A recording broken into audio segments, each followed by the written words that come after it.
Hey, thank you for clicking on the video. Now it's time for the usual annoying, maybe even boring YouTube intro. I'm going to ask you to go ahead and like and especially subscribe. I'm at 99 subscribers. I've been stuck at this for like 3-4 days. I would greatly appreciate if any one of you who see this video, if you aren't subscribed yet, which if you aren't, what are you doing? Just go ahead and subscribe for me. I greatly appreciate it. Trying to push to 100 for November. And once we hit that goal, I'm going to try and get to 150 by the end of it. Maybe potentially 200, probably a far off dream. But anyway, I appreciate it and let's get into the video. All right, welcome back everyone. We got a guide here for PSYCHE. Sorry, it took a little bit between this guide and my last guide. Black Ops 7 came out. I wanted to cover some of that and play some of the zombies there, as well as I needed time to farm up this character and stuff like that. So my build is going to be kind of a beginner to intermediate build. I don't have the best in-game things equipped. However, I will tell you what is going to be best for her in a lot of the instances, and let's just get into it. So explaining her kit a little bit. Her E, or her damage ability right here, when you use it outside of your ult, it's going to leave like this after image of you, which is going to sit there and slow enemies. And then when it explodes or when you click E again, it's going to deal some damage. You're never really going to use that because you're always going to be inside of PSYCHE's ult. That is where the majority of her damage is going to be. However, for whatever reason, if you need to slow some enemies, that's in her kit. However, when you are in her ult, it is going to release a bunch of little butterflies, and that is going to hit different enemies. Now, when it hits enemies, it's going to apply a status effect to them, which is going to increase the damage that they end up taking when she deals ranged weapon damage, which her ult is considered a ranged weapon. So basically, try and always hit the E when you can on the enemies, so that way you can stack more damage on top of the damage you're already doing. And on top of that, it is going to explode and deal ammo damage. Moving on to her ult. When in her ult, it is going to constantly use her HP. Now, when her HP is not enough, or when your HP is too low and it's not enough to continue draining, then it'll start to use sanity. So it'll use HP mainly first, and then it'll use sanity. Moving on to her passive right here. When dealing crit damage, PSYCHE gains one of the following buffs at random: attack boost, skill damage boost, or resolve boost, and it increases PSYCHE's damage for each buff she gains up to 12 buffs.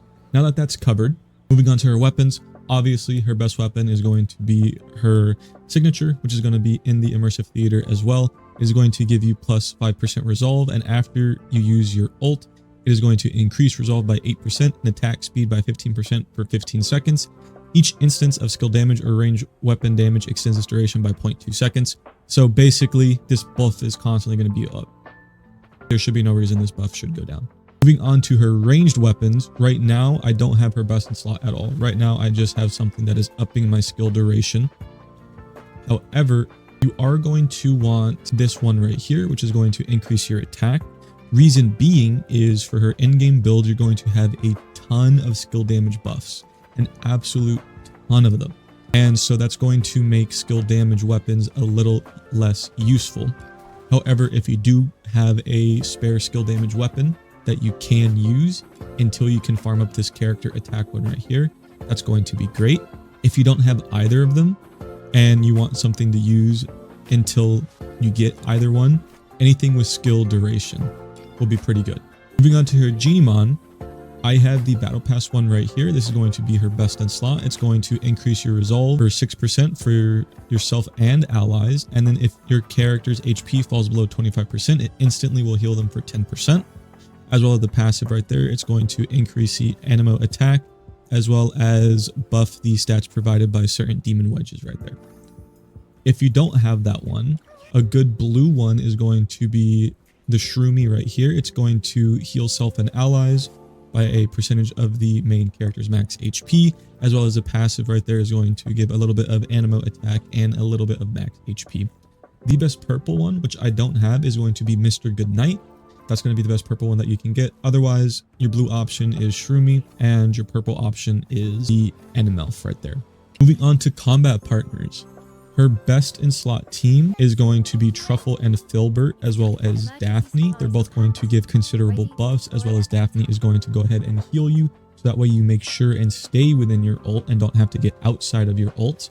That is going to be great. However, as you can see, I don't have Daphne leveled up right now.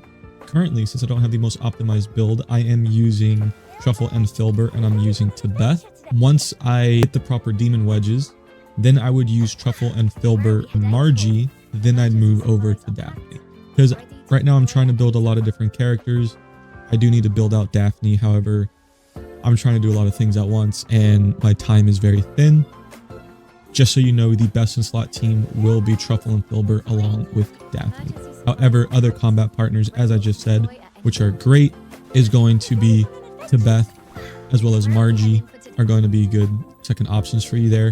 Reason being Truffle and Filbert is going to be one of her best is because her skill right here gives an insane buff as well as it does heal a little bit, which is good. And then on top of that, she has this one right here, which is going to increase resolve for self and allies if 2 or more characters in this team share the same element. So obviously Psyche is Animo, so is Truffle and Filbert. So that immediately is going to be your core of the team, with that third character really swapping in for whatever you need. If you need more attack versus skill damage, that's going to be Margie. If you still need some more skill damage versus attack, that's going to be Tibeth. And then once you have all of your demon wedges settled away, then you want to be using Daphne right here. Now, coming back to Psyche and her demon wedges, right here, I don't have the best in slot demon wedges. You're going to want to stack Blaze Volition 5 times because it's going to give you attack and skill damage. That is going to give you a big skill damage boost. You're going to want to stack that 5 times. However, I don't have the time to grind that out and get that many of the same copies. I just wanted to get this character up there and start to clear some immersive theater, and I have gotten a decent bit further than I did before. So the build that I have on right now, which I would say would be a pretty beginner build because you're going to get these as you go through and clear them, and you don't have to repeat run too many times to get copies of the same one. So I have Midnight Sun here, which is going to give me Animo attack, skill damage, skill duration. I have Whispering Zephyr, which is going to give me skill damage, and when an Animo character uses combat skills, it gains a 84% skill damage increase for 6 seconds. This is always going to be active. You're always going to be using your combat skill in order to stack up that damage, as I said before. So this is going to be great. This is going to be one that you want on top of the 5 Volition. Next is going to be Resolve. It's going to increase your attack and your resolve. This is going to be another one that you're going to want in your core. This one or this one. And then I have Duel, which is going to increase damage dealt by 24% when facing less than 2 enemies within a 20-meter range. That includes vertical. So since you're going to be flying around as Psyche, obviously you're going to be above the enemies. So this effect is always going to be proc.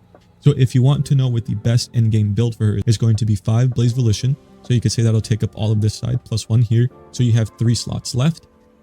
That is going to be Zephyr, Duel, and the last one is going to be up to you between either this one right here, Blaze Resolve, or Prime Resolve.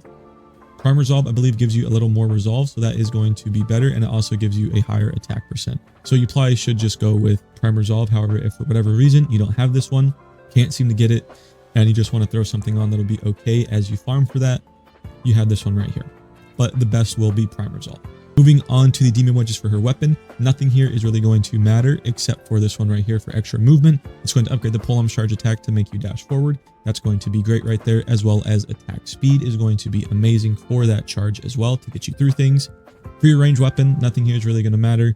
You're not really going to be using this, and it's not going to affect it. Your range weapon is just there for your stat stick. For the demon wedges for her consonance weapon right here, I have attack speed, I have crit damage, I have multi-shot, and then I have crit chance as well.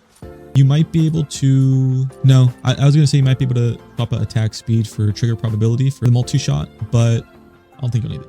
So that's going to be her. Demon wedges for your support characters, you're really only looking for Prime Serenity, and then you want to stack anything that is going to give you sanity and skill duration. So for example, this one right here, you're going to want to stack this 5 times on your character just to give them the most skill duration and sanity as you can. And the rest don't really matter unless you want them to do a little extra damage. So main core, you're looking for Prime Serenity, and then you're looking for Wings Eternity. You're going to stack that 5 times. Doesn't matter which support you're doing.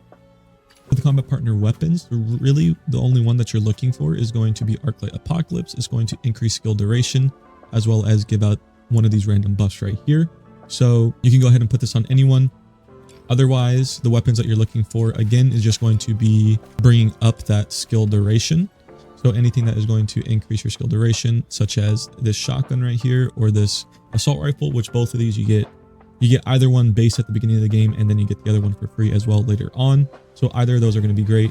Same thing for the melee weapons. Anything that is going to give you skill damage or skill duration, which there isn't many melee weapons that give you skill duration. So I know that it may be kind of stretched between your two teams if you are using two teams. However, if you are just using one team and just building up that one team, that one core, then it should be a little easier to build them and give them that skill duration. So yeah, it's going to be it for my Psyche guide. This is a little bit shorter than my other guide. I did try to not go into too much detail and try and be clear and concise with everything that I said, as well as just trying to go a little quicker so that way it's not as long as a video for you guys to digest. I am trying something a little bit different here in this video. I am going through and putting in little gameplay of certain things that I mention.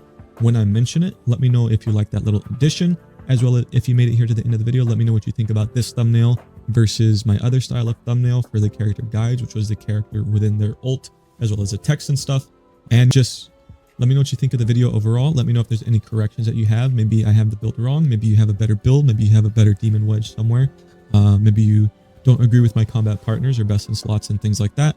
You can go ahead and let me know about that down there in the comments. Just make sure to keep it civil. And of course, if you have any criticism, make sure to keep it constructive. I am currently at 99 subscribers as the time of recording this video. I already asked in the beginning for any subs, but if you see this video, just drop a sub. It doesn't hurt you any, it doesn't cost you anything, and it supports me greatly and helps get my videos pushed out there a little more. And that's going to be it for tonight's video. I hope you all have a wonderful night. Peace.